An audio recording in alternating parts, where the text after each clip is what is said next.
Good morning.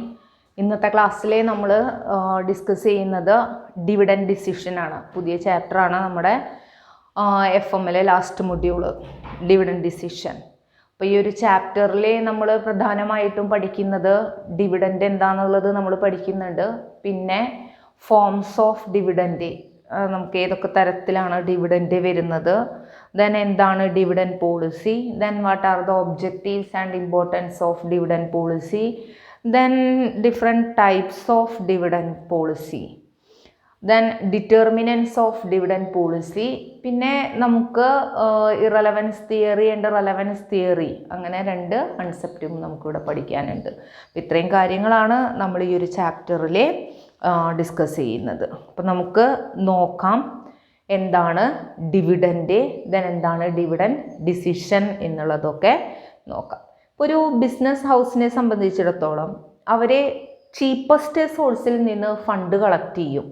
Then ആ mobilise ചെയ്ത fund profitable ആക്ടിവിറ്റീസിൽ invest ചെയ്യുകയാണ് ചെയ്യുന്നത്. അപ്പോൾ ചീഫസ്റ്റ് സോഴ്സിൽ നിന്ന് ഫണ്ട് കണ്ടെത്തി പ്രോഫിറ്റബിൾ ആക്ടിവിറ്റീസിൽ അത് ഇൻവെസ്റ്റ് ചെയ്യുന്ന സമയത്ത് അവിടെ അവർക്ക് ആ ഒരു എഫക്റ്റീവ് ഓപ്പറേറ്റിംഗ് ആക്ടിവിറ്റീസിൻ്റെ ഫലമായിട്ട് ഒന്നുകിൽ സർപ്ലസ് ഓർ പ്രോഫിറ്റ് ഉണ്ടാക്കാനായിട്ട് സാധിക്കും. അപ്പോൾ ഈ ഒരു പ്രോഫിറ്റ് മാനേജ് ചെയ്യുക എന്നുള്ളത് ഫിനാൻഷ്യൽ മാനേജ്മെൻറ്റിൻ്റെ ഒരു ഇമ്പോർട്ടൻറ്റ് ആസ്പെക്ട്സ് ആണ്. അപ്പോൾ അവരവിടെ ഡിസൈഡ് ചെയ്യും എന്ത്, how much is to be distributed to share holders in the form of dividend. അപ്പോൾ ഈ ഒരു സർപ്ലസ് ഓർ പ്രോഫിറ്റിൻ്റെ എത്ര ഭാഗം, അതിൽ നിന്ന് എത്ര ഭാഗം ഷെയർ ഹോൾഡേഴ്സിന് ഡിവിഡൻഡായിട്ട് നൽകണം. അതുപോലെ തന്നെ ബിസിനസ്സിലെ റിസർവ് ആൻഡ് സർപ്ലസ് ആയിട്ട് അല്ലെങ്കിൽ റിട്ടേൺഡ് ഏർണിങ്സ് ആയിട്ട് ബിസിനസ്സിലെ എത്രത്തോളം അവിടെ റീറ്റെയിൻ ചെയ്ത് വെക്കണം. അപ്പോൾ അതിനെക്കുറിച്ചൊക്കെ അവർ ഡിസൈഡ് ചെയ്തേണ്ടി വരും. അപ്പോൾ ആ ഒരു ഡിസിഷനെയാണ് നമ്മൾ, അപ്പോൾ എത്ര എമൗണ്ട്, അതായത് ടോട്ടൽ പ്രോഫിറ്റിൻ്റെ എത്ര ഭാഗം ഷെയർ ഹോൾഡേഴ്സിനെ കൊടുക്കണം, എത്ര റീറ്റെയിൻ ചെയ്ത് വെക്കണം എന്നുള്ളതാണ് ഏതുകൊണ്ട് ഉദ്ദേശിക്കുന്നത്, ഡിവിഡൻഡ് ഡിസിഷൻ എന്നുള്ളത് കൊണ്ട് ഉദ്ദേശിക്കുന്നത്. അപ്പം മാനേജ്മെൻറ്റ് ഓഫ് പ്രോഫിറ്റ് എന്ന് പറഞ്ഞു കഴിഞ്ഞാൽ എന്താണ്, to taking decision on dividend or reserve. ഡിവിഡൻഡിലും റിസർവും ഒക്കെ എത്ര വേണം എന്നുള്ളത് ഡിസൈഡ് ചെയ്യുക എന്നുള്ളതാണ് മാനേജ്മെൻറ്റ് ഓഫ് പ്രോഫിറ്റ് എന്ന് പറയുന്നത്. അപ്പോൾ ഡിവിഡൻഡ് ഡിസിഷനിൽ നമ്മൾ എന്ത് തീരുമാനമാണ് എടുക്കുന്നത്, ഇപ്പോൾ കമ്പനി ഏൺ ചെയ്യുന്ന പ്രോഫിറ്റിൽ നിന്ന് എത്ര ഭാഗം ഷെയർ ഹോൾഡേഴ്സിന് ഡിവിഡൻഡായിട്ട് കൊടുക്കണം, എത്ര ഭാഗം ബിസിനസ്സിൽ തന്നെ റീറ്റെയിൻ ചെയ്യണം എന്നുള്ളതാണ് അതിൽ പറയുന്നത്. അപ്പോൾ നോക്കാം നമുക്ക് എന്താണ് ഡിവിഡൻഡ്. എന്താ ഡിവിഡൻഡ് എന്ന് പറഞ്ഞു കഴിഞ്ഞാൽ എന്തായിരിക്കും ഡിവിഡൻഡ് എന്ന് നമ്മളൊക്കെ കേട്ടിട്ടുള്ളതാണ്, ഡിവിഡൻഡ് എന്നൊക്കെ. എന്താ ഡിവിഡൻഡ് എന്ന് പറയുന്നത്, റിട്ടേൺ ഓൺ ഷെയർ ഹോൾഡേഴ്സ് അല്ലെ, ഷെയർ ഹോൾഡേഴ്സിന് ലഭിക്കുന്ന റിട്ടേൺസിനെയാണ് നമ്മൾ എന്ത് പറയുക, ഡിവിഡൻഡ് എന്ന് പറയുന്നത്. The divisible profit divided among the share holders in proportion to their share holdings അല്ലേ. ഇപ്പം നമുക്കറിയാം ഷെയർ ഹോൾഡേഴ്സാണ് കമ്പനിയുടെ റിയൽ ഓണേഴ്സ് എന്ന് പറയുന്നത്. അപ്പോൾ കമ്പനിക്ക് ആവശ്യമായിട്ടുള്ള ക്യാപിറ്റൽ ആര് നൽകുന്നുണ്ട്, ഷെയർ ഹോൾഡേഴ്സ് നൽകുന്നുണ്ട്. അപ്പോൾ നാച്ചുറലി അവരതിൽ നിന്ന് സംതിങ് അല്ലേ, അവരാ ഇൻവെസ്റ്റ് ചെയ്യുന്ന അല്ലെങ്കിൽ അവരാ എംപ്ലോയ് ചെയ്യുന്ന ക്യാപിറ്റലിൽ നിന്ന്, ആ പൈസയിൽ നിന്ന് അവർ സംതിങ് അതിൽ നിന്ന് റിട്ടേൺ എക്സ്പെക്റ്റ് ചെയ്യുന്നുണ്ട്. അപ്പോൾ ആ ഷെയർ ഹോൾഡേഴ്സിനെ ലഭിക്കുന്ന റിട്ടേണിനെയാണ് നമ്മൾ എന്ത് പറയുന്നത്, ഡിവിഡൻഡ് എന്ന് പറയുന്നത്. അപ്പോൾ ഷെയർ ഹോൾഡിങ്സ്, ഇപ്പോൾ ഓരോ ഷെയർ ഹോൾഡേഴ്സിൻ്റെയും കയ്യിലുള്ള ഷെയർസ് അതിൻ്റെ പ്രപ്പോർഷൻ അനുസരിച്ച് ഷെയർ ഹോൾഡേഴ്സിനെ ഡിവൈഡ് ചെയ്ത് അവർക്ക് ലഭിക്കുന്ന ആ പ്രോഫിറ്റിൻ്റെ വിഹിതം, അതിനെയാണ് നമ്മൾ ഡിവിഡൻഡ് എന്ന് പറയുന്നത് കേട്ടോ. It is the returns the share holders get from the company for parking his money in the form of shares. അപ്പോൾ ഷെയർസ് ആയിട്ട് കമ്പനിയിലെ അവർ ഫണ്ട് പാർക്ക് ചെയ്യുന്നതിനെ പ്രതിഫലമായിട്ട് അവർക്ക് ലഭിക്കുന്ന ആ ഒരു റിട്ടേണിനെയാണ് നമ്മൾ ഡിവിഡൻഡ് എന്ന് പറയുന്നത്. It is the reward paid to the share holders of a joint stock company. Share ഹോൾഡേഴ്സിന് കിട്ടുന്ന റിവാർഡാണ്. It is the periodic cash payment by the company to the share holders. Share ഹോൾഡേഴ്സിന് നൽകുന്ന പീരിയോഡിക് പേയ്മെൻറ്റിനെയാണ് നമ്മൾ dividend എന്ന് പറയുന്നത്. അപ്പോൾ ചുരുക്കി പറഞ്ഞാൽ റിട്ടേൺസ് ഓൺ ഷെയർ ഹോൾഡേഴ്സ് ആണ് നമുക്ക് എന്ത് ഡിവിഡൻഡ് എന്ന് പറയുന്നത്. അപ്പോൾ സാധാരണ ഡിവിഡൻഡ് ഇപ്പം നമുക്കറിയാം ഷെയർസ് എന്ന് പറയുമ്പോൾ ഇക്വിറ്റി ഷെയർസും വരുന്നുണ്ട്, പ്രിഫറൻസ് ഷെയർസും വരുന്നുണ്ട്. പ്രിഫറൻസ് ഷെയർ ഹോൾഡേഴ്സിനെ നൽകുന്ന dividend it is usually fixed by the terms of the issue of preference shares. അപ്പോൾ ആ പ്രിഫറൻസ് ഷെയർ ഇഷ്യൂ ചെയ്യുന്ന സമയത്ത് തന്നെ ഏത് നിശ്ചയിച്ചിട്ടുണ്ടായിരിക്കും? പ്രിഫറൻസ് ഷെയർ ഹോൾഡേഴ്സിന് ഡിവിഡൻഡ് എത്രയാണെന്നുള്ളത് നിശ്ചയിച്ചിട്ടുണ്ടായിരിക്കും. പക്ഷേ ഇക്വിറ്റി ഷെയർ ഹോൾഡേഴ്സിൻ്റെ ഡിവിഡൻഡ് എപ്പോഴാണ് കൊടുക്കുന്നത്? അത് എങ്ങനെയാണ് പേയ്മെൻറ്റ് നടത്തുന്നത്? ഡയറക്ടർ ബോർഡിൻ്റെ ഡിസ്ക്രിപ്ഷൻ അനുസരിച്ചിട്ടാണ് അത് കൊടുക്കുന്നത്. ആ ഒരു രീതിയിലാണ് വരിക. അതായത് പ്രിഫറൻസ് ഷെയർ ഡിവിഡൻറ്റും മറ്റ് ഇൻട്രസ്റ്റ് ഒബ്ലിഗേഷൻസും ഒക്കെ കൊടുത്തതിന് ശേഷം ഉള്ള പ്രോഫിറ്റിൻ്റെ ഒരു വിഹിതമാണ് ആർക്ക് കിട്ടുന്നത്? ഇക്വിറ്റി ഷെയർ ഹോൾഡേഴ്സിന് കിട്ടുന്നത്. അപ്പോൾ actually company may declare dividend in the general meeting but the dividend should not exceed the amount recommended by the board. അപ്പോൾ ഇക്വിറ്റി ഷെയർ ഹോൾഡേഴ്സിനെ കൊടുക്കുന്ന ഡിവിഡൻഡ് എന്ന് പറയുമ്പോൾ അത് എങ്ങനെയാണ്? ഡയറക്ടർ ബോർഡിൽ അവർ റെക്കമെൻഡേഷൻ നടത്തും. ഡയറക്ടർ ബോർഡിൽ റെക്കമെൻഡ് ചെയ്യും ഡയറക്ടേഴ്സ് ബോർഡ് മീറ്റിങ്ങിൽ. ദെൻ അതിനുശേഷം ജനറൽ മീറ്റിങ്ങിൽ അത് ഡിസൈഡ് ചെയ്യുകയും ചെയ്യും. അങ്ങനെയാണ് സാധാരണ ഇക്വിറ്റി ഷെയർ ഹോൾഡേഴ്സിൻ്റെ ഡിവിഡൻഡ് ഡിക്ലെയർ ചെയ്യുന്നതും നൽകുന്നതും.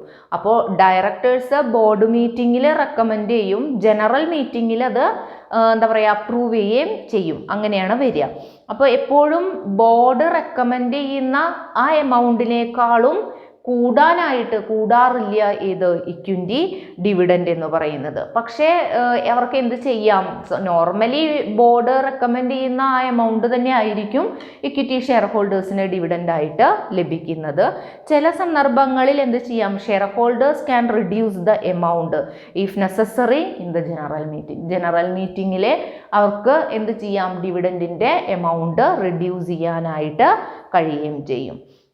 അപ്പോൾ dividend is paid to the share holders after passing the resolution to the payment of dividend in the general meeting of share holders. അപ്പോൾ ഷെയർ ഹോൾഡേഴ്സിൻ്റെ ജനറൽ മീറ്റിങ്ങിൽ റെസൊല്യൂഷൻ പാസ്സാക്കിക്കൊണ്ടാണ്, പ്രമേയം അവതരിപ്പിച്ച് പാസ്സാക്കിക്കൊണ്ടാണ് ഏത് നൽകുന്നത്? ഷെയർ ഹോൾഡേഴ്സിനെ ഡിവിഡൻഡ് നൽകുന്നത്. അപ്പോൾ ചുരുക്കി പറഞ്ഞാൽ ഡിവിഡൻഡ് എന്ന് പറഞ്ഞു കഴിഞ്ഞാൽ ഇത്രയേ ഉള്ളൂ. Return the share holders get from the company for parking their fund. അവരുടെ ആ കമ്പനിയിലെ ക്യാപിറ്റലായിട്ട് ഫണ്ട് ഇൻവെസ്റ്റ് ചെയ്യുന്നതിന് അതിൽ നിന്ന് കിട്ടുന്ന റിട്ടേണിനെയാണ് നമ്മൾ ഡിവിഡൻഡ് എന്ന് പറയുന്നത്. നോക്കാം നമുക്ക് what are the importance of dividend. ഇങ്ങനെ ഡിവിഡൻഡ് ഡിക്ലയർ ചെയ്ത് അത് പേയ്മെൻറ്റ് നടത്തുന്നത് കൊണ്ടുള്ള നേട്ടം എന്താണെന്നുള്ളത് നമുക്ക് നോക്കാം. എന്താണ് അതിൻ്റെ പ്രാധാന്യം അല്ലെങ്കിൽ നീഡ് എന്താണ്? ഡിവിഡൻഡ് ബിസിനസ് ഷെയർ ഹോൾഡേഴ്സിന് ഡിവിഡൻഡ് നൽകേണ്ടതിൻ്റെ ആവശ്യകത എന്താണ്? അല്ലെങ്കിൽ അതിൻ്റെ പ്രാധാന്യം എന്താണ്? എന്ത് ബെനഫിറ്റാണ് കമ്പനിക്ക് അല്ലെങ്കിൽ ഷെയർ ഹോൾഡേഴ്സിന് ഇങ്ങനെ ഡിവിഡൻഡ് കിട്ടുമ്പോൾ ലഭിക്കുന്നത്? ഫസ്റ്റ് വൺ പറയുന്നത് dividend increases the current income of the share holders. Share ഹോൾഡേഴ്സിൻ്റെ കറൻറ്റ് ഇൻകം വർദ്ധിപ്പിക്കുന്നു ഏത്? Dividend. So they can spend it or reinvest it അല്ലേ? ഷെയർ ഹോൾഡേഴ്സിൻ്റെ കറൻറ്റ് ഇൻകം ഇൻക്രീസ് ചെയ്യുന്നുണ്ട്, അവർക്ക് ഡിവിഡൻഡ് ലഭിക്കുകയാണ്, അവരുടെ ഇൻവെസ്റ്റ് ചെയ്ത ഫണ്ടിൻ്റെ മുകളിൽ അവർക്ക് റിട്ടേൺ കിട്ടുകയാണ്. അപ്പോൾ ആ ഇൻവെസ്റ്റ് ചെയ്ത പണം അവർക്ക് ആ ലഭിച്ചിട്ടുള്ള ആ ഡിവിഡൻഡ് ഒന്നുകിൽ അവർക്ക് എന്ത് ചെയ്യാം? റീഇൻവെസ്റ്റ് ചെയ്യാം, അല്ലെങ്കിൽ അത് അവർക്ക് സ്പെൻഡ് ചെയ്യാം. അപ്പോൾ ഇൻകം ഇൻക്രീസ് ചെയ്യുന്നു. Then dividend has impact on the value or wealth of the company. അപ്പോൾ കമ്പനിയുടെ വാല്യൂ ഓർ വെൽത്തിലേയും ഏത് വരുന്നുണ്ട്? ഡിവിഡൻഡിന് ചില ഇമ്പാക്റ്റ് ഉണ്ട്. അപ്പോൾ എന്താണെന്ന് നോക്കി നോക്കാം. ഇഫ് ഡിവിഡൻഡ് ഈസ് ഡിക്ലയർഡ്, ഇപ്പോൾ ഒരു കമ്പനി ഷെയർ ഹോൾഡേഴ്സിനെ ഡിവിഡൻഡ് ഡിക്ലയർ ചെയ്യുകയാണെങ്കിൽ it means that the company is doing well and there is more demand for the shares on the floor of the stock market അല്ലേ?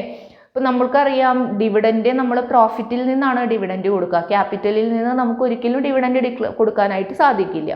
അപ്പോൾ company dividend declare ചെയ്യുന്നുണ്ടെന്ന് പറഞ്ഞു കഴിഞ്ഞാൽ എന്താണ്? കമ്പനിക്ക് സഫീഷ്യൻറ്റ് പ്രോഫിറ്റ് ഉണ്ട് എന്നാണ് അതിൻ്റെ അർത്ഥം. അതേപോലെ തന്നെ അപ്പോൾ വെൽ ഡൂയിങ് ആണ് കമ്പനി നല്ല രീതിയിൽ പ്രവർത്തിക്കുന്നതാണെങ്കിൽ അവരുടെ ഷെയർസിന് മോർ ഡിമാൻഡ് ഉണ്ടായിരിക്കും. അപ്പോൾ automatically the share price is also increased അല്ലേ. ഷെയർ പ്രൈസ് ഇൻക്രീസ് ചെയ്യുന്നു, ദെൻ ഷെയർ പ്രൈസ് ഇൻക്രീസ് ചെയ്യുന്നതിൻ്റെ ഒപ്പം തന്നെ ഷെയർ ഹോൾഡേഴ്സിൻ്റെ വെൽത്ത് മാക്സിമൈസ് ചെയ്യാനായിട്ട് സാധിക്കും പറ്റും.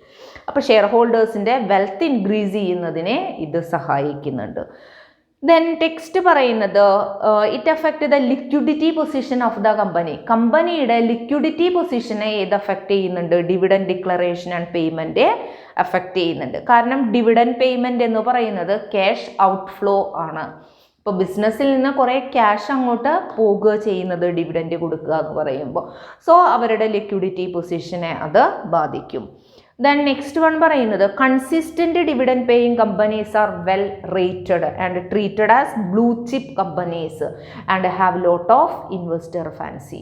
ഇപ്പോൾ നമ്മളിപ്പോൾ കൺസിസ്റ്റൻറ്റ് ഡിവിഡൻഡ് പോളിസി എന്ന് പറഞ്ഞാൽ സ്ഥിരതയാർന്നിട്ടാണ്. എല്ലാ വർഷവും അവരെ ഒരു നിശ്ചിത എമൗണ്ട് ഡിവിഡൻഡ് ആയിട്ട് നൽകുന്ന കമ്പനികളാണ് അങ്ങനെയുള്ള കമ്പനികൾ.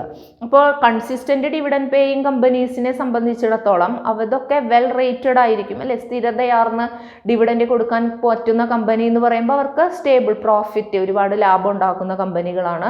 അങ്ങനെയൊക്കെ ആയിരിക്കും. അതുകൊണ്ട് തന്നെ അവരെ നമ്മൾ ബ്ലൂ ചിപ്പ് കമ്പനീസിലാണ് ഉൾപ്പെടുത്തുന്നത്. ഈ ബ്ലൂ ചിപ്പ് കമ്പനീസിൻ്റെ ഷെയറൊക്കെ വാങ്ങിക്കാനായിട്ട് ധാരാളം ഇൻവെസ്റ്റേഴ്സ് ഉണ്ടായിരിക്കും. അപ്പോൾ ഇതൊക്കെയാണ് ഡിവിഡൻഡ് ഡിക്ലയർ ചെയ്ത് അത് പേയ്മെൻറ്റ് നടത്തുന്നത് കൊണ്ടുള്ള ബെനഫിറ്റ് അല്ലെങ്കിൽ ഇമ്പോർട്ടൻസ് എന്ന് പറയുന്നത്. അപ്പോൾ ഒന്ന് കറണ്ട് ഇൻകം, ഷെയർ ഹോൾഡേഴ്സിൻ്റെ കറണ്ട് ഇൻകം ഇൻക്രീസ് ചെയ്യുന്നു.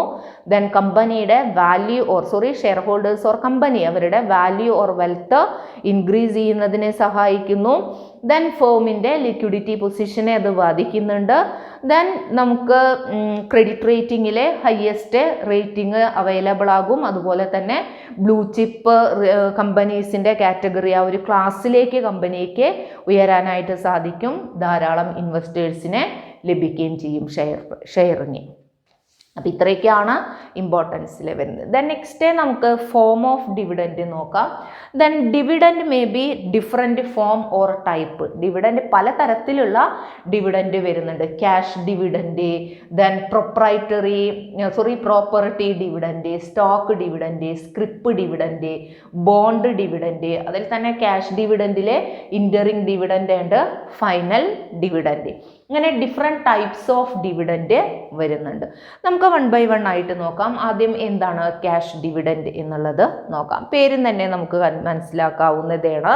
എന്താ ക്യാഷ് ഡിവിഡൻഡ് എന്ന് പറഞ്ഞു കഴിഞ്ഞാൽ dividend paid to share holders in the form of cash അല്ലേ. ക്യാഷ് ആയിട്ട് ഡിവിഡൻഡ് കൊടുക്കുന്നതിനെയാണ് നമ്മൾ ക്യാഷ് ഡിവിഡൻഡ് എന്ന് പറയുന്നത്. ഏറ്റവും most popular form of dividend ആണ്, most popular type of dividend ആണ് ഇത് ക്യാഷ് ഡിവിഡൻഡ് എന്ന് പറയുന്നത്. അപ്പോൾ dividend is paid in cash ആയിട്ടാണ് ഡിവിഡൻഡ് നൽകുക. ഈ ക്യാഷ് ഡിവിഡൻഡ്സ് ആർ 2 ടൈപ്സ്, 2 രീതിയിലാണ്. Interim dividend and final dividend. Interim dividend എന്ന് പറഞ്ഞു കഴിഞ്ഞാൽ എന്തായിരിക്കും? ഇടക്കാലാണ് അല്ലേ. സാധാരണ കേസിലെ കമ്പനികൾ എൻഡ് ഓഫ് ദ ഇയറിലാണ് ഡിവിഡൻഡ് നൽകാറ്. പക്ഷേ dividend declared before the declaration of final dividend. അപ്പോൾ ഫൈനൽ ഡിവിഡൻഡ് ഡിക്ലയർ ചെയ്യുന്നതിന് മുൻപായിട്ട് ഡിക്ലയർ ചെയ്യുന്ന ഡിവിഡൻഡിനെയാണ് നമ്മൾ എന്ത് പറയുക? ഇൻറ്ററിംഗ് ഡിവിഡൻഡ് എന്ന് പറയുന്നത്. അതായത് it is the dividend declared by a company between 2 annual general meeting. അപ്പോൾ 2 ആനുവൽ ജനറൽ മീറ്റിങ്ങിന് ഇടയിൽ ഡിക്ലയർ ചെയ്യുന്നതാണ് ഇൻറ്ററിംഗ് ഡിവിഡൻഡ്. അപ്പോൾ generally it is declared after 6 months of the annual or final dividend. ഇപ്പോൾ ഫൈനൽ ഡിവിഡൻഡ് അല്ലെങ്കിൽ annual dividend declare ചെയ്ത് 6 മാസത്തിന് ശേഷമാണ് ഏത് വരുന്നത്? ഇൻറ്ററിംഗ് ഡിവിഡൻഡ് ഡിക്ലയർ ചെയ്യുന്നത്.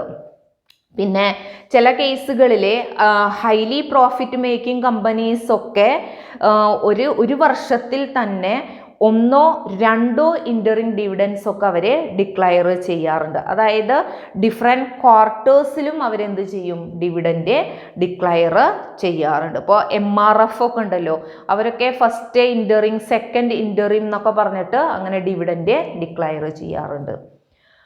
ദെൻ നെക്സ്റ്റ് ഫൈനൽ ഡിവിഡൻ്റ് ആണ്. ആ പേരും തന്നെ നമുക്ക് മനസ്സിലാക്കാം. Final dividend, regular dividend, annual dividend എന്നൊക്കെ പറയും. ഫൈനൽ ഡിവിഡൻ്റ്, ആനുവൽ ഡിവിഡൻ്റ് എന്നും പറയാറുണ്ട് കേട്ടോ. Dividend declared by a company at the end of the financial year. Financial ഇയറിൻ്റെ അവസാനത്തിൽ ഡിക്ലെയർ ചെയ്യുന്ന ഡിവിഡൻറ്റിനെയാണ് നമ്മൾ final dividend, regular dividend or annual dividend എന്ന് പറയുന്നത്. അതായത് it is declared at the end of the operating year. Operating ഇയറിൻ്റെ അവസാനത്തിലാണ് അത് declare ചെയ്യുന്നത്. അതുകൊണ്ടാണ് അതിനെ ആനുവൽ ഡിവിഡൻറ്റ് എന്നൊക്കെ എന്നൂടെ പറയുന്നത്. Then it is declared in the annual general meeting of the company. ഇപ്പോൾ കമ്പനിയുടെ ആനുവൽ ജനറൽ മീറ്റിങ്ങിലാണ് ഈ ഡിവിഡൻറ്റ് ഡിക്ലെയർ ചെയ്യുന്നത്. ദെൻ ക്യാഷ് ഡിവിഡൻറ്റ് കഴിഞ്ഞാൽ പിന്നെ വരുന്നത് സ്റ്റോക്ക് ഡിവിഡൻ്റ് ആണ്. പേരും തന്നെ നമുക്ക് മനസ്സിലാക്കാം. സ്റ്റോക്ക് ഡിവിഡൻറ്റിനെയാണ് നമ്മൾ ബോണസ് ഷെയർസ് എന്നുകൂടെ പറയാറുണ്ട്. ബോണസ് ഷെയറിന് അങ്ങനെയും പറയാറുണ്ട്. Then it is the dividend given to the shareholders in the form of shares in lieu of or in addition to cash dividend. അപ്പോൾ ഒന്നുകിൽ ക്യാഷ് ഡിവിഡൻറ്റിനെ പകരമായിട്ടോ അല്ലെങ്കിൽ ക്യാഷ് ഡിവിഡൻറ്റിനെ പുറമേയോ നൽകുന്ന ഡിവിഡൻറ്റിനെയാണ് നമ്മൾ എന്ത് പറയുന്നത്, സ്റ്റോക്ക് ഡിവിഡൻറ്റ് എന്ന് പറയുന്നത്. അപ്പോൾ സ്റ്റോക്ക് ഡിവിഡൻറ്റിൽ നമ്മൾ ഡിവിഡൻറ്റ് നൽകുന്നത് എങ്ങനെയാണ്? In the form of shares. അവിടെ ഡിവിഡൻറ്റ് നമ്മൾ ക്യാഷ് ആയിട്ട് കൊടുക്കുന്നതിന് പകരം ഷെയറുകളായിട്ടാണ് ഡിവിഡൻറ്റ് നൽകുന്നത്.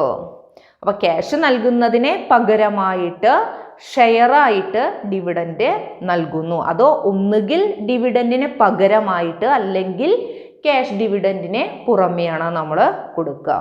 And is called bonus shares. Bonus share എന്ന് പറയാറുണ്ട്. അപ്പോൾ സ്റ്റോക്ക് ഡിവിഡൻറ്റ് ബോണസ് ഷെയർ ആണ്. അപ്പോൾ bonus shares are given by capitalising the reserve. അല്ലെ, റിസർവ്സ് ക്യാപിറ്റലൈസ് ചെയ്തുകൊണ്ടാണ് ഏത് നൽകുന്നത്, ബോണസ് ഷെയർസ് നൽകുന്നത്. നമുക്ക് ഓൾറെഡി അറിയാവുന്നതാണ്. റിസർവ് ഒരുപാട് അക്യുമുലേറ്റഡ് റിസർവ്സ് ഒക്കെ ഉണ്ടെങ്കിൽ കമ്പനികൾ ആ റിസർവ്സ് എന്താ പറയുക, അത് ക്യാപിറ്റലൈസ് ചെയ്തിട്ടാണ് ബോണസ് ഷെയർ കൊടുക്കുക. പിന്നെ നമുക്ക് സഫീഷ്യൻറ്റ് ക്യാഷ് ബാലൻസ് ഇല്ലെങ്കിലും അങ്ങനെ നൽകാവുന്നതാണ്. ദെൻ ബോണസ് ഷെയർസ് നമ്മൾ കൊടുക്കുന്നത് എക്സിസ്റ്റിംഗ് ഷെയർ ഹോൾഡേഴ്സിനാണ്. ദെൻ അവരുടെ കൈവശമുള്ള ഷെയറിൻ്റെ പ്രപ്പോർഷൻ അനുസരിച്ചിട്ടാണ് എക്സിസ്റ്റിംഗ് ഷെയർ ഹോൾഡേഴ്സിനാണ് ബോണസ് ഷെയർ കൊടുക്കുക. അപ്പോൾ ഇതിനെയാണ് നമ്മൾ എന്ത് പറയുന്നത്, സ്റ്റോക്ക് ഡിവിഡൻറ്റ് എന്ന് പറയുന്നത്. ദെൻ നെക്സ്റ്റ് വൺ പറയുന്നത് സ്ക്രിപ്പ് ഡിവിഡൻ്റ് ആണ്. സ്ക്രിപ്പ് ഡിവിഡൻറ്റ് എന്ന് പറഞ്ഞു കഴിഞ്ഞാൽ, ഇപ്പോൾ in case of a company does not have sufficient fund to pay dividend in cash. ഇപ്പോൾ ക്യാഷായിട്ട് ഡിവിഡൻറ്റ് നൽകാൻ സഫീഷ്യൻറ്റ് ഫണ്ട് ഇല്ലാത്ത കമ്പനികളെ സംബന്ധിച്ചിടത്തോളം it may issue transferable promissory note for a shorter maturity for amount due to the share holders. അപ്പോൾ share ഹോൾഡേഴ്സിനെ നൽകാനുള്ള പണം, അതിന് തുല്യമായിട്ടുള്ള പ്രൊമിസറി നോട്ട് ആരെ ഇഷ്യൂ ചെയ്യും, കമ്പനി ഷെയർ ഹോൾഡേഴ്സിനെ നൽകും. അപ്പോൾ അങ്ങനെ ഡിവിഡൻറ്റ് നൽകുന്നതിനെയാണ് നമ്മൾ സ്ക്രിപ്പ് ഡിവിഡൻറ്റ് എന്ന് പറയുന്നത്. It is a dividend which is given in the form of scripts or promissory notes. Scripts ആയിട്ടോ പ്രൊമിസറി നോട്ടായിട്ടോ നൽകുന്ന ഡിവിഡൻറ്റ്, അതാണ് സ്ക്രിപ്പ് ഡിവിഡൻറ്റ് എന്ന് പറയുന്നത്.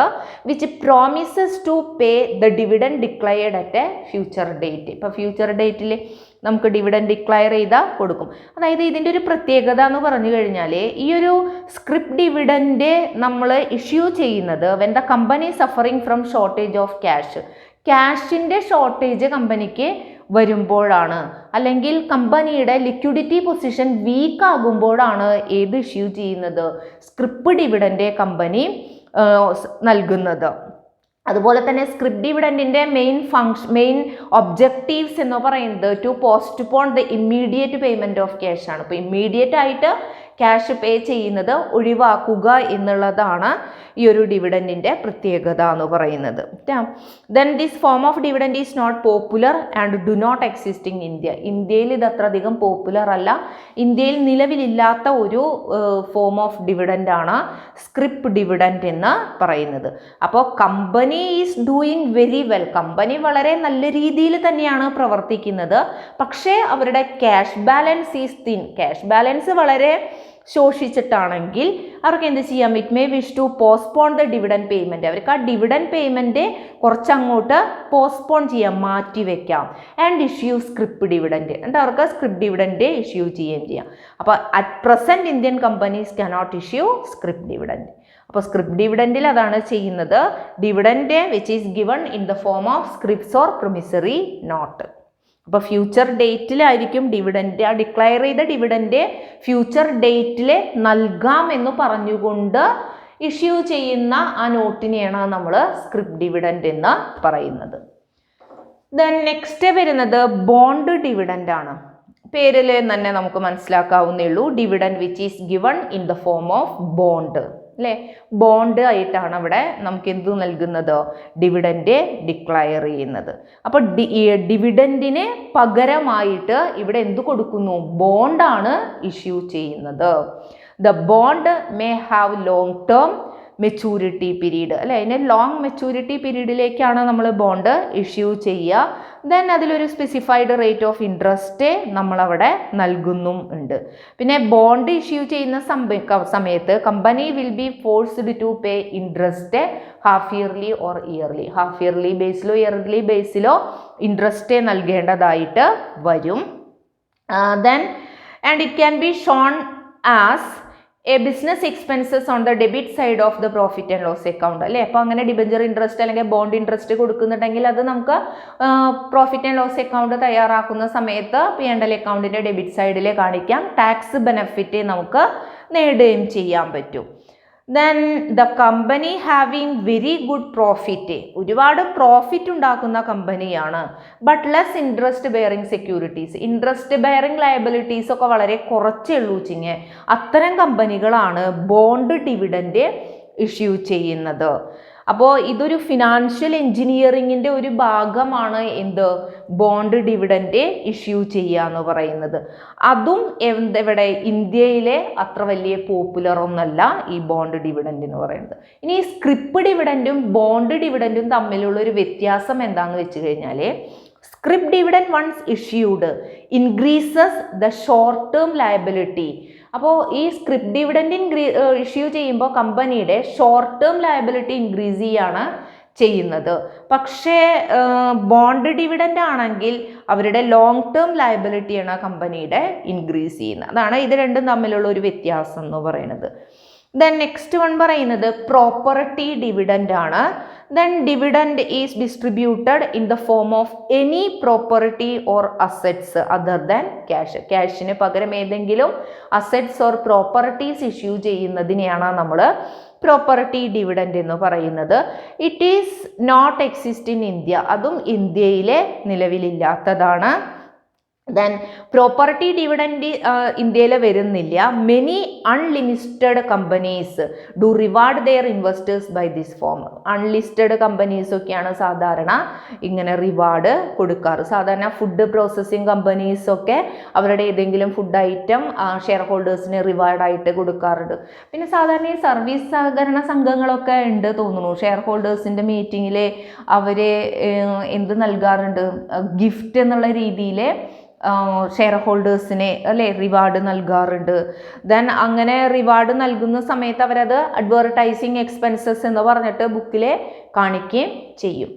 അപ്പോൾ അതാണ് പ്രോപ്പർട്ടി ഡിവിഡൻറ്റ് എന്ന് പറയുന്നത്. അങ്ങനെ 4-5 തരത്തിലാണ് നമുക്ക് ഇത് വരുന്നത്, ഡിവിഡൻറ്റ് വരുന്നത്. Cash dividend, stock dividend, bond dividend, scrip dividend and property dividend. Then next നമുക്ക് എന്താണ് ഡിവിഡൻറ്റ് പോളിസി എന്നുള്ളത് നോക്കാം. നമ്മൾ ഓൾറെഡി ഡിസ്കസ് ചെയ്തത് തന്നെയാണ്. ഇപ്പോൾ ബോർഡ് ഓഫ് ഡയറക്ടേഴ്സിനെ സംബന്ധിച്ചിടത്തോളം അവരുടെ മുൻപിലുള്ള ഒരു ബേസിക് ക്വസ്റ്റ്യൻ എന്ന് പറയുന്നത് how much profit should be divided among share holders. ഇപ്പോൾ പ്രോഫിറ്റിൻ്റെ എത്ര ഭാഗം ഷെയർ ഹോൾഡേഴ്സിനായിട്ട് ഡിവൈഡ് ചെയ്ത് നൽകണം. അതുപോലെ how much to be retained in the business, ബിസിനസ്സിലെ എത്രത്തോളം റീറ്റെയിൻ ചെയ്ത് വെക്കണം, അവരുടെ മുന്നിലുള്ള ഒരു ബേസിക് ക്വസ്റ്റ്യൻ ആണ്. Then dividend policy determine the distribution of profit or surplus generated by the company.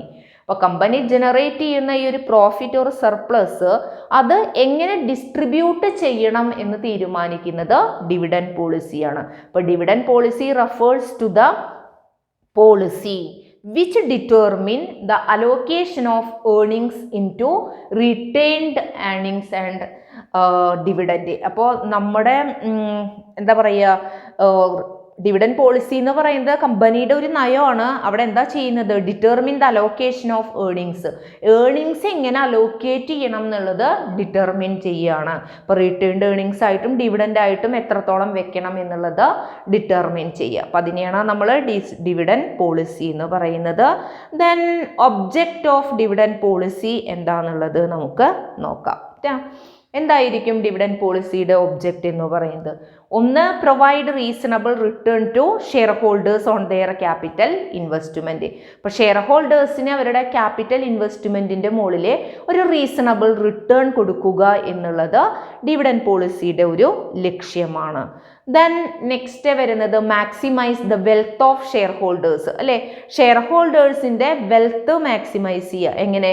Through long term appreciation of share prices. നമ്മൾ പറഞ്ഞു നമ്മളിപ്പോൾ ഒരു ഡിവിഡൻഡ് ഇപ്പോൾ എല്ലാ വർഷവും സ്റ്റേബിളായിട്ട് ഡിവിഡൻഡ് ഡിക്ലയർ ചെയ്യുകയാണെങ്കിൽ, അതുപോലെ തന്നെ ഒരു ഗ്രോത്ത് റേറ്റോട് കൂടെയൊക്കെ ഡിവിഡൻഡ് ഡിക്ലയർ ചെയ്യുകയാണെങ്കിൽ കമ്പനി നമ്മൾ ബ്ലൂ ചിപ്പ് കമ്പനീസിൻ്റെ ലിസ്റ്റിലാണ് വരിക എന്നൊക്കെ പറഞ്ഞു. അപ്പോൾ ഇൻവെസ്റ്റേഴ്സിന് ഒരുപാട് താല്പര്യമുണ്ട് അത്തരത്തിലുള്ള കമ്പനികളുടെ ഷെയറിൽ എന്ന് പറഞ്ഞപ്പോൾ ഓട്ടോമാറ്റിക്കായിട്ട് ഷെയറിൻ്റെ ഡിമാൻഡ് കൂടുമ്പോൾ ഡിമാൻഡ് കൂടുന്നതിനനുസരിച്ച് സ്റ്റോക്ക് മാർക്കറ്റിലെ ഷെയർ പ്രൈസും ഇൻക്രീസ് ചെയ്യും.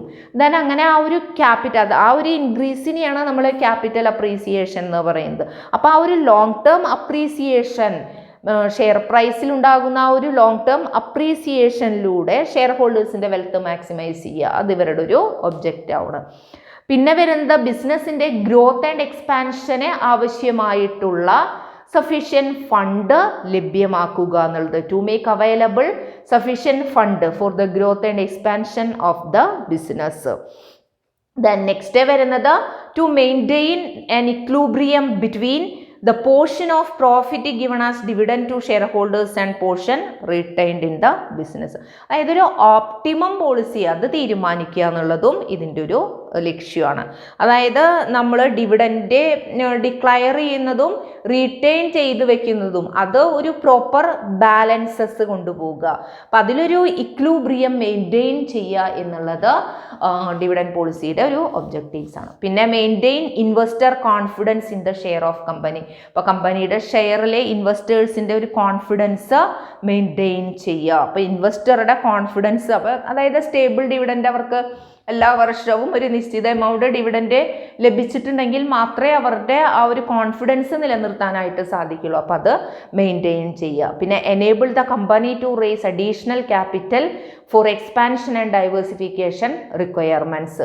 അതായത് ബിസിനസ്സിൻ്റെ എക്സ്പാൻഷൻ ആൻഡ് ഡൈവേഴ്സിഫിക്കേഷൻ അത്തരം ആവശ്യങ്ങൾക്ക് വേണ്ടി അഡീഷണൽ ക്യാപിറ്റൽ റേസ് ചെയ്യുന്നതിനെ കമ്പനീനെ പ്രാപ്തമാക്കുക. അതായത് ഇപ്പോൾ നമ്മൾ പറഞ്ഞു സ്ഥിരമായിട്ട് എന്താ പറയുക ഡിവിഡൻഡ് നൽകുന്ന കമ്പനികളാണെങ്കിൽ അവരുടെ ക്രെഡിറ്റ് റേറ്റിംഗ് വളരെ നല്ല റേറ്റിംഗ് ആയിരിക്കും എന്ന് പറഞ്ഞു. ഇപ്പോൾ സാധാരണ സ്റ്റോക്ക് മാർക്കറ്റിലൊക്കെ ഷെയർ ഇഷ്യൂ ചെയ്യുന്ന സമയത്ത് ക്രെഡിറ്റ് റേറ്റിംഗ് ഏജൻസീസ് ഒക്കെ ഹയസ്റ്റ് റേറ്റിംഗ് നൽകിയിട്ടുള്ള കമ്പനികൾക്ക് വളരെ ഈസി ആയിട്ട് ക്യാപിറ്റൽ റേസ് ചെയ്യാനായിട്ട് സാധിക്കും. അപ്പോൾ to enable the company to raise additional capital for expansion and diversification, അതും എന്താണ് ഇതിൻ്റെ ഡിവിഡൻഡ് പോളിസിയുടെ ഒബ്ജക്റ്റീവ്സ് ആണ്. അപ്പോൾ ഇത്രയൊക്കെയാണ് ഇതിൽ വരുന്നത് ഒബ്ജക്റ്റീവ്സ് ഓഫ് ഡിവിഡൻഡ് പോളിസി വരുന്നത്. അപ്പോൾ റീസണബിൾ റിട്ടേൺ പ്രൊവൈഡ് ചെയ്യുക ഷെയർ ഹോൾഡേഴ്സിനെ, ഷെയർ ഹോൾഡേഴ്സിൻ്റെ വെൽത്ത് മാക്സിമൈസ് ചെയ്യുക, ഗ്രോത്ത് ആൻഡ് എക്സ്പാൻഷൻ ആവശ്യമായിട്ടുള്ള ഫണ്ട് ലഭ്യത ഉറപ്പുവരുത്തുക, ദെൻ അതുപോലെ തന്നെ ഡിവിഡൻഡ് ഡിക്ലറേഷനും പിന്നെ പോർഷൻ ഓഫ് റീറ്റേൺഡ് ഏർണിങ്സും അതിൻ്റെ ഒരു ഇക്ലൂബ്രിയം മെയിൻറ്റെയിൻ ചെയ്യുക. ദെൻ ഇൻവെസ്റ്റേഴ്സിൻ്റെ കോൺഫിഡൻസ് മെയിൻറ്റെയിൻ ചെയ്യുക. ദെൻ അഡീഷണൽ ക്യാപിറ്റൽ റേസ് ചെയ്യുന്നതിനെ കമ്പനീനെ ഏബിൾ ആക്കുക. അപ്പം ഇത്രയൊക്കെയാണ് അതിൻ്റെ ഒബ്ജക്റ്റീവ്സ് വരുന്നത്. ദെൻ നെക്സ്റ്റ് നമുക്ക് different types of dividend policy നോക്കാം. ഡിവിഡൻഡ് പോളിസി കൺസർവേറ്റീവ് ഡിവിഡൻഡ് പോളിസിയും വരുന്നുണ്ട്, ലിബറൽ ഡിവിഡൻഡ് പോളിസിയും വരുന്നുണ്ട്. അപ്പോൾ ആദ്യം നമുക്ക് കൺസർവേറ്റീവ് ഡിവിഡൻഡ് പോളിസി എന്താണെന്നുള്ളത് നോക്കാം. കൺസർവേറ്റീവ് ഡിവിഡൻഡ് പോളിസിയിലെ പറയുന്നത് ഇപ്പോൾ ചില മാനേജ്മെൻറ്റ് ഉണ്ടായിരിക്കും, they are miserly in declaring and paying huge dividend. അവർ ഹ്യൂജ് ഡിവിഡൻഡ് ഡിക്ലയർ ചെയ്യുന്നതിനും നൽകുന്നതിനൊക്കെ വളരെയധികം പിശുക്ക് കാട്ടുന്ന മാനേജ്മെൻ്റ് ആയിരിക്കും. അത് എന്തുകൊണ്ടാണെന്ന് വെച്ച് കഴിഞ്ഞാൽ അവരുടെ ആ ഒരു പർപ്പസ് എന്ന് വെച്ചാൽ to augment the cash resources of the company by retaining a big portion of the profit in the company itself. അതായത് പ്രോഫിറ്റിൻ്റെ ഒരു മേജർ പോർഷനും കമ്പനിയിൽ തന്നെ നിലനിർത്തിക്കൊണ്ട് അവരുടെ ആ കമ്പനിയുടെ ആ ഒരു ക്യാഷ് റിസോഴ്സസ് ഉണ്ടല്ലോ അതൊന്ന് പെരുപ്പിച്ച് കാണിക്കുക എന്നുള്ള ഉദ്ദേശത്തോടു കൂടിയാണ് ഇങ്ങനെ പിശുക്കിയിട്ട് ഡിവിഡൻഡ് ഷെയർ ഹോൾഡേഴ്സിനെ നൽകുന്നത്. അപ്പോൾ such A retained profit can be employed for the progress and growth of the business. അപ്പോൾ ഇങ്ങനെ റീറ്റെയിൻ ചെയ്ത് വെക്കുന്ന ആ പ്രോഫിറ്റ് അവർക്ക് കമ്പനിയുടെ പ്രോഗ്രസ്സിന് വേണ്ടിയിട്ടും ഗ്രോത്തിന് വേണ്ടിയിട്ടൊക്കെ ഉപയോഗിക്കാനായിട്ട് സാധിക്കും. അപ്പോൾ ഈ low pay out ratio reflect ചെയ്യുന്നത് കൺസർവേറ്റീവ് ഡിവിഡൻഡ് പോളിസിയെ ആണ്. അതായത് പേ ഔട്ട് റേഷ്യോ എന്ന് പറഞ്ഞു കഴിഞ്ഞാൽ നമ്മൾ പ്രോഫിറ്റിൻ്റെ എത്ര ശതമാനം ആർക്ക് കൊടുക്കുന്നു, ഷെയർ ഹോൾഡേഴ്സിന് ഡിവിഡൻഡ് ആയിട്ട് കൊടുക്കുന്നു, ആ ഒരു പെർസെൻറ്റേജ് ഇതിനെയാണ് നമ്മൾ പേ ഔട്ട് എന്ന് പറയുന്നത്. അപ്പോൾ paying less to investors and retaining more in the company, അതാണ് ലോ പേ ഔട്ട് റേഷ്യോ കാണിക്കുന്നത്. അപ്പോൾ അത് കൺസർവേറ്റീവ് ഡിവിഡൻഡ് പോളിസിയാണ്. അതൊരു കോഷ്യസ് അപ്രോച്ചസ് ആണ്. അപ്പോൾ കൺസർവേറ്റീവ് ഡിവിഡൻഡ് ഇതിലെ പേ ഔട്ട് റേഷ്യോ എപ്പോഴും ലെസ് ആയിരിക്കും. അതായത് കൂടുതലും ബിസിനസ്സിൽ റീറ്റെയിൻ ചെയ്ത് പ്രോഫിറ്റിൻ്റെ ഒരു ചെറിയ ഭാഗം മാത്രമാണ് ഡിവിഡൻഡായിട്ട് ഡിക്ലയർ ചെയ്ത് നൽകുള്ളൂ. അപ്പോൾ അത്തരം പോളിസീനെയാണ് നമ്മൾ കൺസർവേറ്റീവ് ഡിവിഡൻഡ് പോളിസി എന്ന് പറയുന്നത്. പിന്നെ ലിബറൽ ഡിവിഡൻഡ് പോളിസി എന്ന് പറയുന്നത് ഇതിൻ്റെ ജസ്റ്റ് ഓപ്പോസിറ്റ് ആണ്. കൺസർവേറ്റീവ് ആറ്റിറ്റ്യൂഡിൻ്റെ എഗെയിൻസ്റ്റ് ആണ് അത്. അവിടെ എങ്ങനെയാണ്, ചില management very generous in distributing a major chunk of project to the profit to the investors or share holders. അവരെ പ്രോഫിറ്റിൻ്റെ മേജർ പോർഷനും ഇൻവെസ്റ്റേഴ്സ് ഓർ ഷെയർ ഹോൾഡേഴ്സിനെ ഡിവിഡൻഡ് ആയിട്ട് ഡിസ്ട്രിബ്യൂട്ട് ചെയ്യുകയാണ് ചെയ്യുന്നത്. അപ്പോൾ ലിബറൽ ഡിവിഡൻഡ് പോളിസിയിലെ payment of a very high rate of dividend to the investors. അപ്പോൾ ഹൈ റേറ്റ് നമ്മൾ ഇൻവെസ്റ്റേഴ്സിന് കൊടുക്കുകയാണ്. അപ്പോൾ ഈ ഒരു പോയിന്റ് ഓഫ് വ്യൂവിൽ നോക്കുകയാണെങ്കിൽ, കമ്പനിയുടെ ഒരു പോയിന്റ് ഓഫ് വ്യൂവിൽ നോക്കുകയാണെങ്കിൽ liberal dividend policy may reduce the cash resources of the company. കമ്പനിയുടെ ക്യാഷ് റിസോഴ്സസ് റിഡ്യൂസ് ചെയ്യുന്നതിന് അത് കാരണമാകുന്നുണ്ട്. അതായത് a high pay out ratio എന്ന് പറഞ്ഞാൽ paying more to the investors and retaining less in the business ആണ്. It signifies a liberal dividend policy. അപ്പോൾ liberal dividend പോളിസിയിലെ മേജർ പോർഷനും ഡിവിഡൻഡ് ആയിട്ട് കൊടുക്കുന്നു, ഒരു സ്മോൾ പോർഷൻ മാത്രം എവിടെ നിർത്തുന്നു, ബിസിനസ്സിലെ റിസർവ് ആയിട്ട് റീറ്റെയിൻ ചെയ്യുന്നു. ദെൻ അപ്പോൾ അത്രയും നമ്മൾ കൺസർവേറ്റീവ് എന്താണ്, ലിബറൽ ഡിവിഡൻഡ് പോളിസി എന്താണെന്നുള്ളത് പറഞ്ഞു. ദെൻ നമുക്ക് നോക്കാം what are the importance of dividend policy. ഈ ഒരു ഡിവിഡൻഡ് പോളിസിയുടെ പ്രാധാന്യം എന്താണ് ഒരു സ്ഥാപനത്തിനകത്ത് എന്നുള്ളത് നോക്കാം. ഇപ്പോൾ dividend policy of a company has far reaching consequences on the growth rate of the company, wealth of the share holders, financing decision etcetera. അപ്പോൾ കമ്പനിയുടെ ഗ്രോത്ത്, ഷെയർ ഹോൾഡേഴ്സിൻ്റെ വെൽത്ത്, ഫൈനാൻസിങ് ഡിസിഷൻ തുടങ്ങിയിട്ടുള്ള കാര്യങ്ങളിൽ ഒരു ഫാർ റീച്ചിങ് കോൺസിക്വൻസസ്, നമ്മൾ പറയില്ലേ ദൂരവ്യാപകമായിട്ടുള്ള ഒരു പ്രത്യാഘാതമാണ് ഇതിൽ വരുന്നത്, ഡിവിഡൻഡ് പോളിസി കൊണ്ടുവരുന്നത്.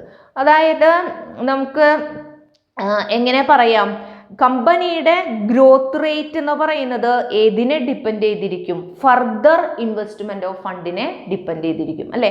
കമ്പനിക്ക് വളർച്ച വരണമെങ്കിൽ നമ്മൾ അഡീഷണൽ ആയിട്ട് ഫണ്ട് ഇൻവെസ്റ്റ് ചെയ്യേണ്ടതായിട്ട് വരും. അപ്പോൾ growth rate of company depends upon further investment made. ഈ ഫർദർ ഇൻവെസ്റ്റ്മെന്റ് നടത്തണമെങ്കിൽ നമുക്ക് എന്ത് വേണം, ഫർദർ ഇൻവെസ്റ്റ്മെൻറ്റ് അല്ലേ, ഫർദർ ഫണ്ട് നമുക്ക് ആവശ്യമായിട്ട് വരും. അപ്പോൾ ആ ഫർദർ ഫണ്ട് റിക്വയർമെൻറ്റ്സ് അവിടെ ഉണ്ടാകുന്നുണ്ട് ഇല്ലേ. ഫർദർ ഇൻവെസ്റ്റ്മെൻറ്റ് നടത്തണമെങ്കിൽ നമുക്ക് ഫണ്ട് വേണം, ആഡിക്വേറ്റ് ഫണ്ട് ആവശ്യമാണ്. നമ്മളിപ്പോൾ എക്സ്റ്റേണൽ ഫണ്ടിനെ എന്താ പറയുക ഡിപ്പെൻഡ് ചെയ്യുക എന്ന് പറഞ്ഞാൽ അതൊരിക്കലും അഡ്വൈസബിൾ അല്ല. കാരണം നമ്മൾ ഓൾറെഡി പഠിച്ചിട്ടുണ്ട് എക്സ്റ്റേണൽ ഫണ്ടിൻ്റെ കോസ്റ്റ് ഓഫ് ക്യാപിറ്റൽ കൂടുതലായിരിക്കും. അപ്പോൾ അവിടെ എക്സ്റ്റേണൽ സോഴ്സസിൻ്റെ കോസ്റ്റ് ഓഫ് ഫണ്ട് കൂടുതലാണ്. അപ്പോൾ നമുക്ക് ഏതായിരിക്കും പിന്നെ ഇതിനെയായിരിക്കും ഡിപ്പെൻഡ് ചെയ്യാൻ സാധിക്കുന്നത്? ഇൻറ്റേർണൽ സോഴ്സ് ഓഫ് ഫണ്ടിനെയാണ് നമുക്ക് എന്താ പറയുക ഡിപ്പെൻഡ് ചെയ്യാനായിട്ട് സാധിക്കുള്ളൂ. ഈ ഇൻറ്റേർണൽ സോഴ്സസ് ഓഫ് ഫണ്ട് എന്ന് പറയുന്നത് എന്താണ്? ബിസിനസ്സിനകത്ത് ഉള്ളതാണ്. ഇവരിങ്ങനെ ലാഭം ഉണ്ടാക്കുമ്പോൾ അതിന്ന് റിസർവ് ആൻഡ് സർപ്ലസ് എന്ന് പറഞ്ഞ് വെക്കുന്ന ഈ റീറ്റെയിൻ ചെയ്ത് വെക്കുന്ന പ്രോഫിറ്റാണ് ഫേമിൻ്റെ ഇൻറ്റേർണൽ സോഴ്സ് എന്ന് പറയുന്നത്. അപ്പോൾ അവിടെ അങ്ങനെ വരുന്ന സമയത്ത് business by retaining the profit in the company itself അല്ലെ, ബിസിനസ് കമ്പനിയിൽ തന്നെ പ്രോഫിറ്റ് വെക്കേണ്ടത് ആവശ്യമായിട്ട് വരും. എന്നാൽ അതേസമയം നമ്മൾ മേജർ ചങ്ക് ഓഫ് പ്രോഫിറ്റും ഇൻവെസ്റ്റേഴ്സിനെ അല്ലെങ്കിൽ ഷെയർ ഹോൾഡേഴ്സിനെ ഡിസ്ട്രിബ്യൂട്ട് ചെയ്ത് കൊടുക്കുകയാണെന്ന് വിചാരിക്കുക. Then it result in the share price അല്ലേ. നമ്മൾ മേജർ പോർഷനും ഇൻവെസ്റ്റേഴ്സിനെ എന്തായിട്ട് കൊടുക്കുന്നു? ഡിവിഡൻ്റ് ആയിട്ട് കൊടുക്കുന്നു. അപ്പോൾ ഇൻവെസ്റ്റർ ഫ്രണ്ട്ലി കമ്പനിയാണ്, അങ്ങനെയാണ് നമ്മൾ അതിനെ കണക്കാക്കുക. അപ്പോൾ ഇൻവെസ്റ്റർ ഫ്രണ്ട്ലി കമ്പനി ആണെങ്കിൽ അതിൻ്റെ ഷെയറിന് ഡിമാൻഡ് കൂടും, ദെൻ ഓട്ടോമാറ്റിക്കലി ഷെയർ പ്രൈസും ഇൻക്രീസ് ചെയ്യും. It result in the increase in the share holders wealth. അപ്പോൾ അത് ഓട്ടോമാറ്റിക്കായിട്ട് കൂടെ ഏതും ഇൻക്രീസ് ചെയ്യുന്നു, ഷെയർ ഹോൾഡേഴ്സിൻ്റെ വെൽത്തും ഇൻക്രീസ് ചെയ്യും. അപ്പോൾ ഒരു ഗുഡ് ഡിവിഡൻഡ് പോളിസി എന്ന് പറയുമ്പോൾ it must be such that the growth of the company and the wealth of the share holders are taken care of. അപ്പോൾ കമ്പനിയുടെ ഗ്രോത്തും ഷെയർ ഹോൾഡേഴ്സിൻ്റെ വെൽത്തും കൺസിഡർ ചെയ്തുകൊണ്ടുള്ളതായിരിക്കണം ഒരു നല്ല കമ്പനി. ഇപ്പോൾ നമ്മൾ മേജർ പോർഷനും ഷെയർ ഹോൾഡേഴ്സിനെ ഡിവിഡൻ്റായിട്ട് കൊടുക്കുന്ന സമയത്ത് നമുക്ക് ഇവിടെ ഷെയർ പ്രൈസ് ഇൻക്രീസ് ചെയ്യും, വെൽത്ത് ഇൻക്രീസ് ചെയ്യും എന്നൊക്കെ പറഞ്ഞു. പക്ഷേ നമുക്ക് ബിസിനസ്സിൻ്റെ ഗ്രോത്ത് നടത്തണമെങ്കിൽ നമുക്ക് എക്സ്റ്റേണൽ ഫണ്ടിനെ ആശ്രയിക്കേണ്ടതായിട്ട് വരും. അപ്പോൾ അവിടെ നമുക്ക് കോസ്റ്റ് ഓഫ് ഫണ്ട് കൂടും. അപ്പോൾ അങ്ങനെയൊക്കെ കുറേ അല്ലേ, പുതിയ ഷെയർ ചിലപ്പോൾ ഇഷ്യൂ ചെയ്യേണ്ടതായിട്ട് വരും. അപ്പോൾ അങ്ങനെയൊക്കെ വരും. അപ്പോൾ ഒരു ഗുഡ് ഡിവിഡൻഡ് പോളിസി എപ്പോഴും എങ്ങനെയായിരിക്കണം? കമ്പനിയുടെ ഗ്രോത്തും ഷെയർ ഹോൾഡേഴ്സിൻ്റെ വെൽത്തും ഒരേപോലെ കെയർ ചെയ്തുകൊണ്ട് ഉള്ളതായിരിക്കണം. അപ്പോൾ അവിടെ ഡിവിഡൻഡ് പോളിസിക്ക് വളരെയധികം പ്രാധാന്യമുണ്ട്. നമ്മൾ എത്രത്തോളം ഡിവിഡൻഡ് ഡിക്ലെയർ ചെയ്യണം അല്ലെങ്കിൽ എത്രത്തോളം ബിസിനസ്സിലെ റിസർവ് ആൻഡ് സർപ്ലസ് ആയിട്ട് റിട്ടെയിൻ ചെയ്യണം എന്നുള്ള ആ ഒരു ഡിസിഷൻ വളരെയധികം പ്രാധാന്യമുള്ളതാണ് ഒരു ബിസിനസ്സിൽ. അത് അവരുടെ ഗ്രോത്തിനെ എഫക്റ്റ് ചെയ്യുന്നതാണ്. ദെൻ അതുപോലെ തന്നെ അവരുടെ എന്തിനേയും അഫക്റ്റ് ചെയ്യും? ഷെയർ ഹോൾഡേഴ്സിൻ്റെ വെൽത്തിനെ, ഷെയർ ഹോൾഡേഴ്സ് വെൽത്ത് ഓർ കമ്പനിയുടെ വാല്യൂനെയും ഒക്കെ അഫക്റ്റ് ചെയ്യുന്നതാണ്. ഇതാണ് ഡിവിഡൻഡ് പോളിസിയുടെ പ്രാധാന്യം എന്ന് പറയുന്നത്. ദെൻ നമുക്ക് ഈ conservative dividend policy and liberal dividend policy തമ്മിലുള്ളൊരു കമ്പാരറ്റീവ് സ്റ്റഡി ഒന്ന് നോക്കാം. ഇപ്പോൾ നമ്മൾ പറഞ്ഞു ഡിവിഡൻഡ് പോളിസി ഒരുപാട് ഇമ്പോർട്ടൻസ് ഉണ്ട് ഒരു ബിസിനസ്സിൽ നിന്ന്, ഒരു കമ്പനിയിൽ നിന്ന് നമ്മൾ പറഞ്ഞു. അപ്പോൾ A wrong dividend policy can have far reaching consequences അല്ലേ. അപ്പോൾ ഒരു തെറ്റായിട്ടുള്ള ഒരു പോളിസി നമ്മൾ ചെയ്തു കഴിഞ്ഞാൽ അത് ബിസിനസ്സിനെ ഒരുപാട് പ്രത്യാഘാതങ്ങൾ, ഒരുപാട് കാലത്തേക്ക് ബിസിനസ്സിൻ്റെ ആ ഒരു പ്രത്യാഘാതം ഉണ്ടായിരിക്കും. The dividend policy must be well balanced. അപ്പം അതുകൊണ്ട് തന്നെ ഡിവിഡൻഡ് പോളിസി എപ്പോഴും എങ്ങനെയായിരിക്കണം? വെൽ ബാലൻസ്ഡ് ആയിരിക്കണം. അപ്പോൾ ചില സമയത്ത് very liberal dividend policy may result in A shortage of cash resource. ഇപ്പോൾ നമ്മൾ വെരി ലിബറൽ ഡിവിഡൻഡ് പോളിസിയാണ് ഫോളോ ചെയ്യുന്നത് വിചാരിക്കുക നമ്മുടെ കമ്പനി. അപ്പോൾ നമ്മൾ പ്രോഫിറ്റ് കിട്ടുന്നതിൻ്റെ മെജോറിറ്റിയും നമ്മൾ എന്തായിട്ട് കൊടുക്കുന്നു? ഡിവിഡൻ്റായിട്ട് കൊടുക്കുന്നു. ഒരു ഇത്തിരി ഭാഗം മാത്രമേ നമ്മൾ ഇവിടെ നിർത്തുന്നുള്ളൂ, ബിസിനസ്സിൽ റിസർവ് ആയിട്ട് കീപ്പ് ചെയ്യുന്നുള്ളൂ. അപ്പോൾ അങ്ങനെ വരുന്ന സമയത്ത് നമുക്ക് ക്യാഷ് റിസോഴ്സിൻ്റെ ഒരു ഷോർട്ടേജ് അതുമൂലം ആർക്കുണ്ടാകുന്നുണ്ട്? ബിസിനസ്സിനുണ്ടാകുന്നു. Then it affect adversely of the growth of the company. അപ്പോൾ കമ്പനിയുടെ ഗ്രോത്തിനെ അത് നേരെ ദോഷകരമായ രീതിയിൽ അത് ബാധിക്കുകയും ചെയ്യും.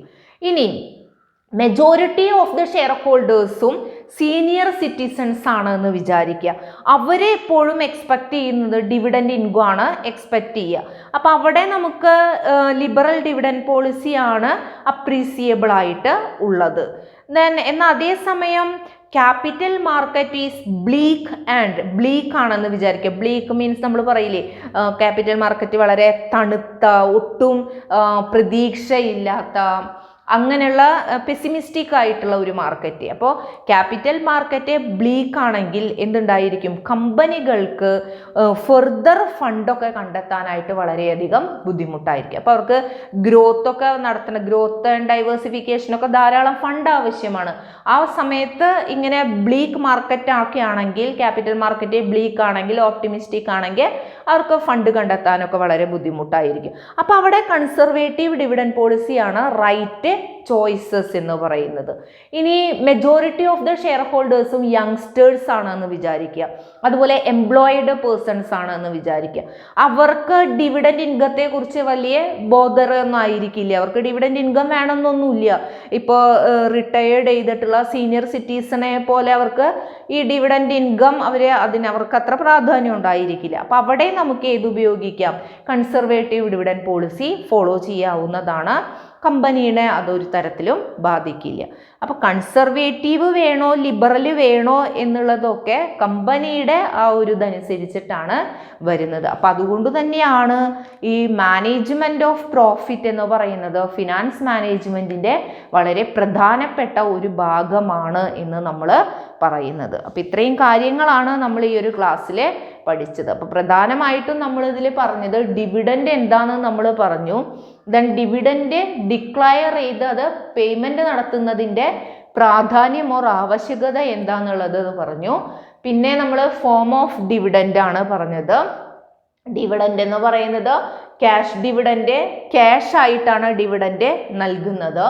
സ്റ്റോക്ക് ഡിവിഡൻഡ് എന്ന് പറയുമ്പോൾ ക്യാഷിനെ പകരമായിട്ടോ അല്ലെങ്കിൽ ക്യാഷ് ഡിവിഡൻഡിനെ പകരമായിട്ടോ അല്ലെങ്കിൽ ക്യാഷ് ഡിവിഡൻഡിനെ അഡീഷണൽ ആയിട്ടോ നമ്മൾ ഷെയർ ആയിട്ട് ഡിവിഡൻഡ് നൽകുന്നതിനെയാണ് നമ്മൾ സ്റ്റോക്ക് ഡിവിഡൻഡ് എന്ന് പറയുന്നത്. നമ്മൾ ബോണസ് ഷെയർ എന്നൂടെ പറയാറുണ്ട്. റിസർവ് ക്യാപിറ്റലൈസ് ചെയ്തുകൊണ്ടാണ് നമ്മൾ സ്റ്റോക്ക് ഡിവിഡൻഡ് നൽകുന്നത്. പിന്നെ നമ്മൾ പറഞ്ഞു സ്ക്രിപ്പ് ഡിവിഡൻഡ് ആണ്. സ്ക്രിപ്പ് ഡിവിഡൻഡ് നമ്മൾ സ്ക്രിപ്പായിട്ടോ പ്രൊമിസറി നോട്ടായിട്ടോ ആണ് നൽകുന്നത് എന്ന് പറഞ്ഞു. Then these promissory note which promises to pay the dividend declared at a future date. അപ്പോൾ നമ്മൾ ഡിക്ലയർ ചെയ്ത ഡിവിഡൻഡ് ഫ്യൂച്ചർ റേറ്റിൽ നൽകിക്കൊള്ളാം എന്നുള്ള ഒരു പ്രോമിസ് ആണ് ഏതിലൂടെ നൽകുന്നത്? സ്ക്രിപ്പ് ഡിവിഡൻഡിലൂടെ നമ്മൾ നൽകുന്നത്. പിന്നെ ഇതിൻ്റെ പ്രധാന ഉദ്ദേശം എന്ന് പറയുന്നത് ഡിവിഡൻഡ് പേയ്മെൻറ്റ് പോസ്റ്റ്പോൺ ചെയ്യുക എന്നുള്ളതാണ്, കുറച്ചുകൂടെ മാറ്റിവെക്കുക എന്നുള്ളതാണ് ഇതിൻ്റെ ഒരു ഉദ്ദേശം. ഇപ്പോൾ ക്യാഷിൻ്റെ ഒരു ഷോർട്ടേജ് വരുമ്പോഴാണ് ഇൻസഫിഷ്യൻ്റ്, ധാരാളം പ്രോഫിറ്റ് ഉണ്ട് പക്ഷേ ഇൻസഫിഷ്യൻ്റ് ക്യാഷ് ഉള്ളൂ വെച്ചെങ്കിലാണ് നമ്മൾ സ്ക്രിപ്പ് ഡിവിഡൻഡ് പോകുന്നത്. പിന്നെ ബോണ്ട് ഡിവിഡൻഡ് ആണ്. ബോണ്ട് ഡിവിഡൻഡ് എന്ന് പറയുന്നത് ഡിവിഡൻഡ് ബോണ്ടുകളായിട്ടാണ് നമ്മൾ ഇഷ്യൂ ചെയ്യുന്നത്. അതായത് ഡിവിഡൻഡിന് പകരം നമ്മൾ ബോണ്ടാണ് അല്ലേ, ക്യാഷ് ഡിവിഡൻഡിന് പകരം നമ്മൾ ബോണ്ടാണ് ഇഷ്യൂ ചെയ്യുന്നത്.